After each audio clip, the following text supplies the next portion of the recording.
guys, welcome back to my channel. So this video, as you can see in the title, is going to be in regards to VSG, basically getting approved, all the steps you have to take in between from beginning to the end. And so it's really not from the beginning to the end, it's from the beginning to where I'm at now, which is basically the end. But I'm going to be explaining to you guys what I had to do, what was the requirements and things like that.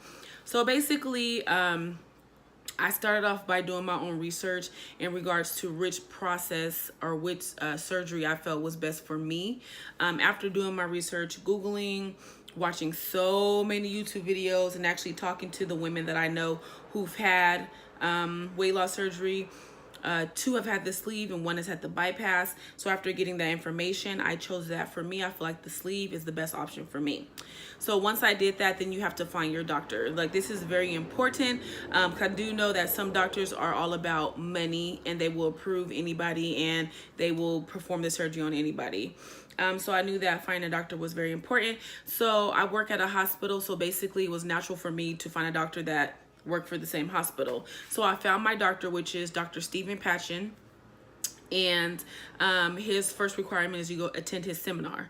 So once you attend his seminar, some doctors don't have like group seminars, they have like a one-on-one type of thing, but he has a group seminar. You register for it, it's free, it's about an hour and a half, 2 hour class, and basically that's where he explains from beginning all the way to the end, each procedure, the risks, the after, the healing part, the recovery, I should say. He explains all of that. So once he does that, then it's up to you to say, yes, I like him as a doctor, or I don't like him as a doctor. So if you choose to go with him, he gives you his information and you can call him and set up an appointment. So that's exactly what I did. And I actually did it maybe like a month after the seminar. Then I went and hold on. I went and did my appointment maybe a month after the seminar when I felt like, okay, yeah, this is what I want to do. So I had an appointment with him. So basically the first appointment is very simple. You basically just get weighed in, explain to him which procedure you are looking to do, and he's either going to tell you, oh, that's great for you, or I feel like this particular procedure will be better for you. Basically, that's how the first one goes. And then he gave me a chart of he wants me to write down everything that I'm eating 4 days a week, everything that I'm eating and drinking from beginning to the end, a log, and then you bring that back at your next appointment. So then the first appointment outside of my doctor that I went to go see the nutritionist. Oh, and by the way, my insurance requires 3 months of seeing the doctor. Some insurances require 6 months longer, but my doctor is only 3 months, so which is seeing him once a month for 3 months. So it's not like you're there every day, once a week. You're just there 3 times for 3 months. So then I went to go see the nutritionist, and basically the nutritionist explains how small your stomach is really going to be, what kind of foods, like how have you lost weight in the past, do you know how to chew your fruit properly? Like, do you swallow in big gulps? Do you know how to chew it down and then swallow? Basically things like that. And she gives you a list of things you should eat, you shouldn't be eating, and things like that. So then I go back and see my doctor after that, and then he scheduled me for blood work and upper GI. So the blood work is basically drawing your blood. They want to check and see if you have diabetes, high blood pressure, cholesterol, things like that. Totally didn't have that. The only thing that kind of threw me off was the upper GI test, because I really didn't know what that was for. I knew what it was for, but I didn't know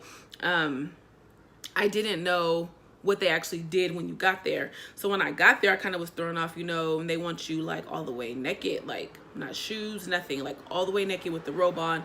And then so they have you stand up and you have to drink this stuff. It's kind of like Alka-Seltzer, like it bubbles in. They want you to drink it. One drink, do not burp.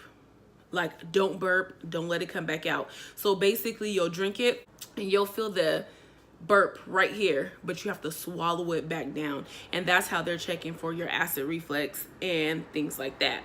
So then the other half of it is they give you this thick chalky stuff. Like if you turn it upside down, it'll probably be not even poured out yet, like just dripping so long. It's super thick, and you literally have to chug that. Like, it's not like, let me drink it, oh my god, I feel sick. No, you need to chug it. It's like that much in a cup. Chug it all the way down, and then hold your breath. They do the x-ray in the front, both sides, and in the back. Okay, now once you're done with that part, then you have to lay on the table on your stomach, and you're gonna drink it through a straw, the thick stuff, but it's a little bit watered down because you have to drink it through a straw. So then you're gonna drink that, chug it through the straw. You're gonna lay on your stomach, then you're gonna turn on one side, then you're gonna turn on your back, and then you're gonna turn your other side, then you're gonna turn back on your stomach, and then you're gonna hold your breath, and they're gonna do x-rays to make sure that it coated your whole stomach all the way around, and that there's no hole or no leakage in your stomach already. That for me was probably the thing that I wasn't expecting the most, or that was the most difficult, because my weight, when is the last time, besides in a bed, you know, you plop in, you know, you could plop all over you want when you sleep in the bed, but like in the doctor's office, like you have the gown on with no anything underneath it. So I told my doctor, I told the doctor there, and I said, look, y'all might see like a titty or something, but y'all just gonna have to see it, because I'm not gonna keep turning and grabbing the rope, and it's taking me forever to turn, because I'm making sure they don't see it. I'm like, y'all gonna have to just see a titty or two, because I'm not about to keep grabbing this robe. Like, y'all seen them before. It is what it is. Whatever. You know, they was laughing about that, but it is what it was. I was trying to get that process done and over with. So you do that, and then you have your psych eval. Now, I was nervous about the psych eval, because I think in my mind and a lot of other people's mind, we feel like a psychiatrist can tell when we're lying, when we're not telling the truth. They can like read us before we walk through the door. And it's like they don't have anything special. What he told me was, we don't have anything more special than your senses as well. You can sense when something's not right. You can sense when things are a little bit off. And that's just the way that we are too. We just went to school, and we have a little bit more things that we look for, but it's nothing different. So I was a little bit nervous about that. Here goes my advice. And I know y'all probably watch videos and y'all probably hear people say this over and over again, but the only advice, the main advice I'm going to give you is to be honest. Because I was like researching, like, oh my goodness, I'm so nervous about this psych test. Like, what do I have to do? What do I want to say? Like, thinking of like, how can I cheat? Like, how can I not pass? Like, how can I make sure I pass it? And things like that. And then at the end of the day, the only thing that I realized once I got there was like, you have to tell the truth. Period. Because basically, there's an underlying reason why I'm the size that I am, and why some people are the size that they are. It's not just because you enjoy food. It's like there's always a reason deep in your heart that made you love food the way you love food. Like, something most of the time has happened traumatically, maybe when we were kids or even adults, that made you turn to food for comfort. You know what I'm saying? In most cases, something has happened, and you know what I'm saying. And I was just very honest with him, you know, and I let him know, like, you know, being younger, I had to go live with my grandmother because, you know, my parents were doing their thing. You know what I'm saying? I'm not really gonna, I mean, you probably know what I'm saying, but I'm not gonna just put it out there. But my parents were living their life, doing what it is that they did, and I had to go live with my grandma. But in the long run, like, living with my grandmother, like, that was the best thing that could ever have happened to me. So it was a good and it was a bad thing, because no matter what, us as children, we need our parents there, we need our mother there. You know what I'm saying? So me living with my grandma was a plus, but then it also was the reason why I am the way that I am. My grandma gave me everything I wanted. My grandma, when I say my grandma cooked the best peach cobbler, the best banana pudding, the best big pot of spaghetti, the best gumbo, the best potato salad, the best ribs. You know how grandmas get down, okay? Can't nobody cook like grandma. And a church grandma. So, you know, on Sundays when y'all eating at church and they bring in the peach cobbler and she making extra, she making tea cakes, she making hot water cornbread. So that's how I ate. And if I didn't want that, my grandma would buy me fast food. She would give me whatever it is that I wanted. So that's kind of where it went, is because she felt bad because my parents weren't there. So she gave me everything that she thought that I wanted to make me happy. So that's really where my underlining issue became with food. Food became like my friend. I wasn't active. I didn't have to exercise. I didn't do anything. I just ate what I wanted to eat, and I didn't have to do anything. I laid in the room. So that was like my issue. But basically, that he gave you, well, my psychiatrist gave me a test, and you basically answer the questions. Is honestly like, have you been depressed? In the last 7 days, have you cried? In the last 7 days, have you felt like you wanted to harm yourself? They basically ask you all different, like, random questions. Basically just say, she's stable enough to handle the surgery, or she's not stable enough to handle the surgery. That's it. It is what it is. That's it. There's no way to cheat and pass it. There's no way to cheat. There's no way to cheat. I mean, unless you're going to answer the questions honestly, there's no way to cheat on the psych test. There's only a way to tell the truth. That's really all you can do. Plus, the psychiatrist is right there while you're answering the question. So there's no way to cheat. Be honest. Be honest. Be honest. So after that, I went back and seen my doctor, and I probably would be done with this process already and probably be approved, maybe already have my surgery. But remember, if you saw my last video, I canceled my last appointment and told my doctor, like, you know, I don't think that this is right for me. I don't think I want to do this. I'm not sure if I want to do this. So I have recently rescheduled my appointment. It's going to be for August 7th. I'll let you guys know how that goes. If I got a date, if I got approved, however that goes, I'll let you know.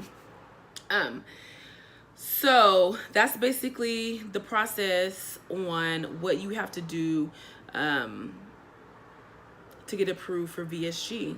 You have to go to the nutrition class. You have to see your doctor for a certain amount of months.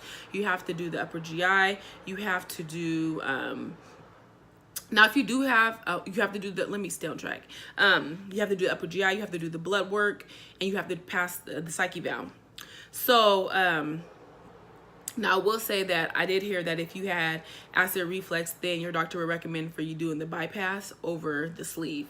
That's something that I've heard from one of my coworkers who actually got the bypass. She didn't even know, but she found out that she had acid reflux, and her doctor recommended the bypass for her. So that's something that I did hear.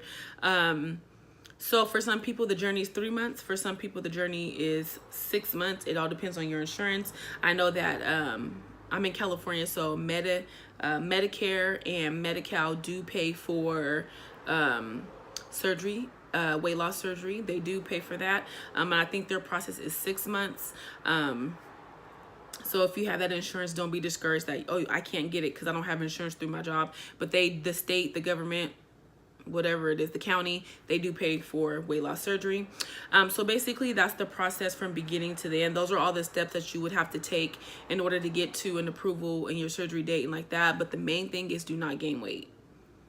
Do not gain weight. Even if you only lose a pound, do not gain any weight, because insurance looks at that like you're not ready. Like, how did you gain weight waiting to have weight loss surgery? That means you're not focused. You're not doing what you're supposed to be doing. Even if you only lose a pound, 2 pounds, 3 pounds, that's great, but just do not gain. If you come in at 250 and by the time you're ready to get approved, you're 260, they're probably not going to approve you. So that's my process. That's my journey. I've done all of that. All I have to do now is go back and see my doctor. Hopefully when I get there, I'm 15 to 20 pounds lighter than I was at my last appointment. And again, that's really not a lot for my body size. For somebody who's like 100+ pounds overweight, losing 20 pounds in a month, that's nothing. That should be nothing. And a lot of people are like, oh, you don't look what you weigh, but I feel what I weigh. I feel exactly what I weigh. So you know what I'm saying? Like, I gotta lose this weight. I need to be healthy. I have a lot of pre-existing issues in my family with diabetes, high blood pressure, all that kind of stuff, and I'm trying to avoid that at all costs. Sorry, it's a touchy subject, but I recently had a friend who passed away from diabetes, so I just don't want to be in that situation. So give me a second. Okay, I'm back, y'all. Sorry, but I recently had a friend who passed away from diabetes in May of this year. So seeing it firsthand, diabetes can kill you. You know what I'm saying? And I don't have any health issues besides being overweight. But being overweight is a health issue, and it can cause a lot of other health issues. So I'm trying to avoid all of that and get my life together. I don't want, I take my kids to Six Flags and I get on the roller coaster. I don't even really do anything because I feel like I'm going to get up there and they're going to tell me I don't fit. So I'm just trying to get the weight off. I'm trying to live a healthier and a better life for my children. I'm trying to get on a plane. I've never been on a plane. I've never been on a train, none of that. I'm trying to get my life together and start living my life and doing great things with myself and my children. But yeah, so that's basically the process from the beginning to the end. The only thing, like I said, I haven't done yet is had the approval, but hopefully my next appointment, that'll be done. I'll have a date and things like that. I do know it takes like a week or two for your insurance to, I guess, approve it. I mean, maybe since I work at the hospital and the doctor that I chose works at the same hospital, maybe the approval won't take that long, but we will see about that. And then random, this is so random. So you guys know that I'm new to YouTube. And you know, I'm very excited about the small things. Like I had 28 views on my last video. And for some people that's like, that's it. But for me, I'm very excited about that. So I didn't really know that, like your title, like enticing people to come to your page, is a strike on YouTube, which I wasn't trying to do that, but I guess whatever. I got a strike on YouTube. Basically, I had made a picture and I said, when I get to 50 subscribers, I'm going to have a giveaway, but I guess I couldn't do that. I guess you can't have it in the title. I don't know. I really don't know. I won't do that again. But I am very excited. And plus, I don't want people on my page just for a giveaway, you know, on my channel just for a giveaway. I want them here because they like me and my personality. They like me and what I'm talking about and what I'm going through. They like me and my vibe and my energy. I don't want people here just for a giveaway. So I'm not going to do that again. But I will tell you guys in this video that when I do reach 50 subscribers, I will be doing a giveaway, and I'm trying to find something like very bomb and very unique to give away. I don't want to do anything basic like, you know, a gift card or, you know, earrings and stuff like that. I want to do something very awesome and give it away. So I'll work on that, but I have to hit the 50 subscribers. But yeah, y'all, I'm excited. I will let you guys know about my next appointment. I thank you guys for your support, even though I have a small group that support my videos. I thank you guys from the bottom of my heart. This is something that I like to do. I do have a full-time job, you know, so I'm probably not posting videos as much as I should, but for now, this is what it's going to be like. You know, I want to do reactions. I want to do mukbangs. I want to do vlogs. I want to do everything. But right now, I'm focused on my VSG journey, and that's what I'm going to focus on. That's what majority of my videos are going to be about. So yeah, y'all, I'm blabbing on. I don't want to blab on anymore. So if you like this video, go ahead and like this video. You can comment down below. You share this video, and until next time, y'all, peace. Anything you're saying to me right